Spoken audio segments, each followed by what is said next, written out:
একটু সময় নিয়ে ভেবে বলুন তো, আর ঠিক কতদিন পর আপনি সুইসাইড করবেন?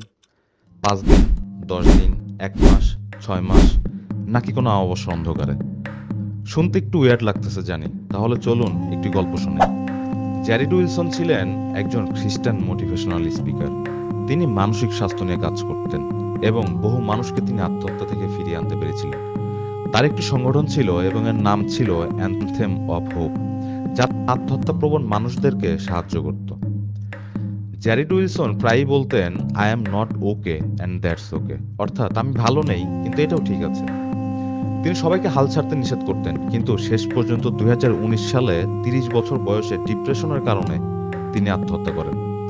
তিনি মৃত্যুর কয়েক ঘন্টা আগে সোশ্যাল মিডিয়ায় একটি পোস্ট দিয়েছিলেন। তিনি লিখেছিলেন, loving Jesus does not always cure suicide thoughts, loving Jesus does not always cure depression, অর্থাৎ যিশুকে ভালোবাসা মানেই আত্মহত্যার চিন্তা মুছে যাওয়া না, যিশুকে ভালোবাসা মানে ডিপ্রেশন ঠিক হয়ে যাওয়া না।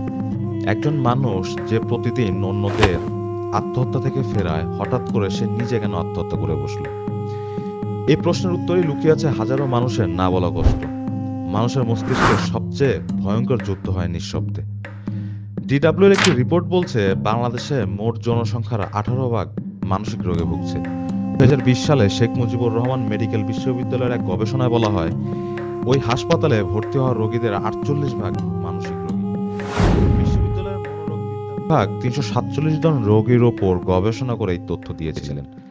মানসিক স্বাস্থ্য নিয়ে কাজ করার প্রতিষ্ঠান মনের বন্ধুর প্রতিষ্ঠাতা তহিদা বলেন, পোশাক কর্মীদের 20% মানসিক চাপে থাকে সবসময়।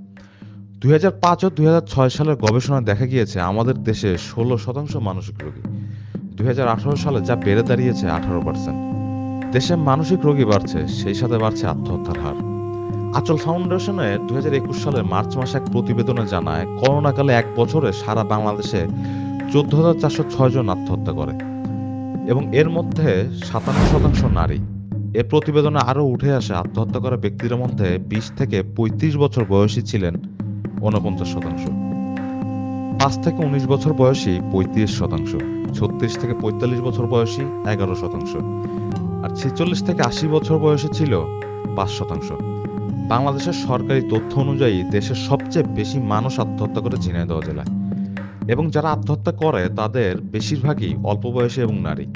স্থানীয় কয়েকটি স্বেচ্ছাসেবী ও বেসরকারি সংস্থা আত্মহত্যা প্রতিরোধে কাজ করে, যাদের মধ্যে সোসাইটি ফর ভলেন্টারি অ্যাক্টিভিটিস শোভা অন্যতম। প্রতিষ্ঠানটির প্রধান নির্বাহী কর্মকর্তা জাহিদুল ইসলাম বলেন, ঝিনাইদহে প্রতি বছর গড়ে প্রায় 400 মানুষ আত্মহত্যা করে।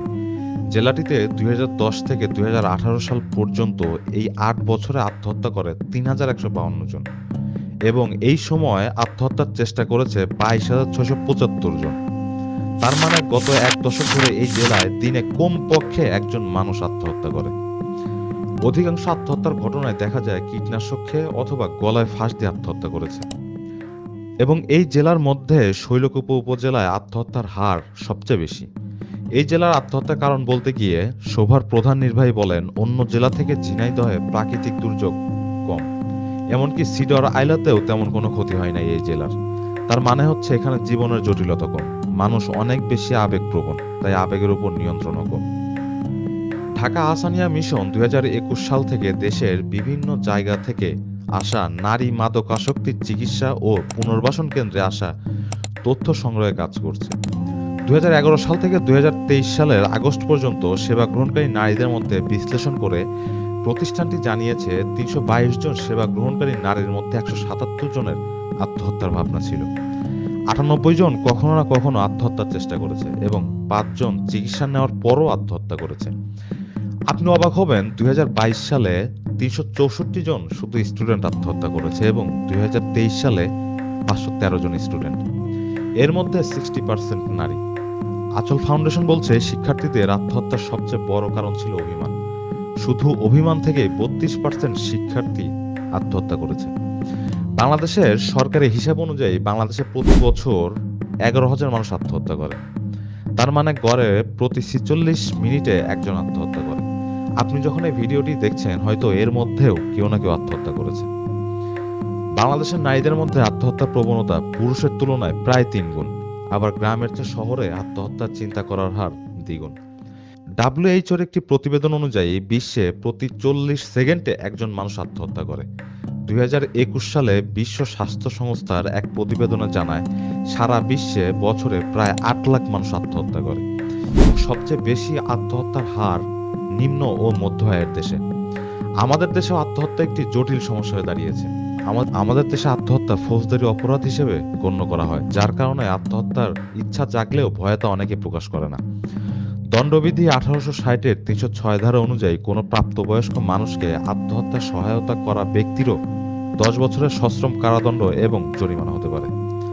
আচল ফাউন্ডেশনের প্রতিষ্ঠাতা তানসেন বলছেন, স্কুল ও কলেজ পর্যায়ের শিক্ষার্থীদের আত্মহত্যা ও বিশ্ববিদ্যালয় পর্যায়ের শিক্ষার্থীদের আত্মহত্যার কারণের মধ্যে বেশ কিছু পার্থক্য রয়েছে।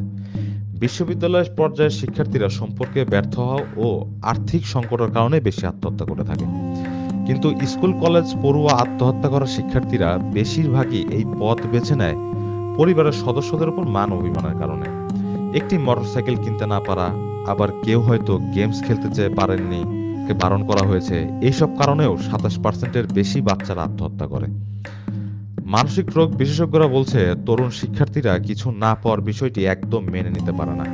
শিক্ষার্থীদের আত্মহত্যার বিষয়গুলো বিশ্লেষণ করলে দেখা যায় বেশিরভাগ সময় ক্ষণিকের সিদ্ধান্তেই শিক্ষার্থীরা আত্মহত্যা করে বসে। যে পরিবারের সন্তানদের ছোট থেকে সব আবদার মেনে নেওয়া হয়, তাদের আবেগ নিয়ন্ত্রণের ক্ষমতা একদম কম থাকে। বর্তমানে আত্মহত্যাকে স্বাভাবিক বিষয় হিসেবে ধরা হয়, কিন্তু প্রাচীনকালে এটা ছিল ক্ষমার অযোগ্য অপরাধ। প্রাচীন এথেন্সে আত্মহত্যা করলে তাকে সাধারণ কবরস্থানের সম্মান পর্যন্ত দেওয়া হতো না।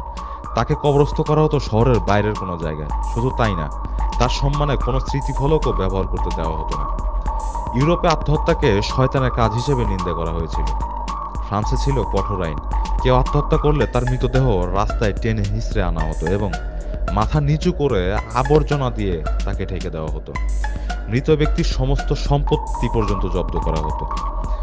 মানসিক স্বাস্থ্য নিয়ে কাজ করা ব্যক্তিরা জানিয়েছেন, মানসিক রোগে ভুগতে থাকা 92 থেকে 94% রয়েছে চিকিৎসার বাইরে। এর একটি বড় কারণ হতে পারে, মানসিক সমস্যার কথা বললেই অনেকের মাথায় পাগল ব্যাপারটি চলে আসে, ভাবে হয়তো লোকটি পাগলামি করে। সব পরিসংখ্যান থেকে একটি ব্যাপার বোঝা যাচ্ছে, আত্মহত্যা আগের থেকে এই সময় বৃদ্ধি পেয়েছে। এর একটি বড় কারণ, প্রযুক্তির অধিক ব্যবহার মানুষকে সমাজ থেকে বিচ্ছিন্ন করে দিয়ে ভার্চুয়াল নাগরিকে পরিণত করেছে এবং তারা নিজের অজান্তেই সবার থেকে ধীরে ধীরে আলাদা হয়ে যাচ্ছে। আর নিঃসঙ্গতা আত্মহত্যার একটি বড় কারণ। বর্তমান সমাজে অধিকাংশ মানুষের মধ্যে চলছে তীব্র প্রতিযোগিতা। এই প্রতিযোগিতায় যারা পিছিয়ে পড়ে তারাই জীবন নিয়ে হতাশ হয়ে পড়ে। একটা ব্যাপার খেয়াল করেন, দুঃখ, কষ্ট, অসুখ বিসুখ এবং প্রকৃতির সাথে যুদ্ধ করেই মানুষ পৃথিবীতে বেঁচে থাকে, কিন্তু একটা সম্পর্ক, পারিবারিক কলহ, আর্থিক সমস্যা এবং পড়াশোনায় হতাশ হয়ে তারা আত্মহত্যার পথ বেছে নেয়। তারা এগুলো থেকে ওভারকাম করতে চায় না। কোনো সমস্যাই দীর্ঘস্থায়ী নয়। আল্লাহ একসময় সবকিছু ঠিক করে দেয়। আমরা বুঝতেই চাই না, সূর্য নির্দিষ্ট একটা সময় পর ঠিকই আলো দেয়। আক্ষেপ না পাওয়ার হতাশা সবার জীবনে খুবই নিয়মিত বিষয়। 2000 গানের কারিগর রবীন্দ্রনাথ ঠাকুরের জীবনেও আক্ষেপ ছিল। তারপরে যদি আমাদেরকে প্রশ্ন করা হয়, জীবনে কখনো কোনো না পাওয়া বা হতাশায় কি মরে যেতে ইচ্ছা হয়েছিল, সম্ভবত প্রায় প্রত্যেকের উত্তরই হবে হ্যাঁ। আজকের মতো এ পর্যন্তই। দেখা হবে অন্য কোনো ভিডিওতে।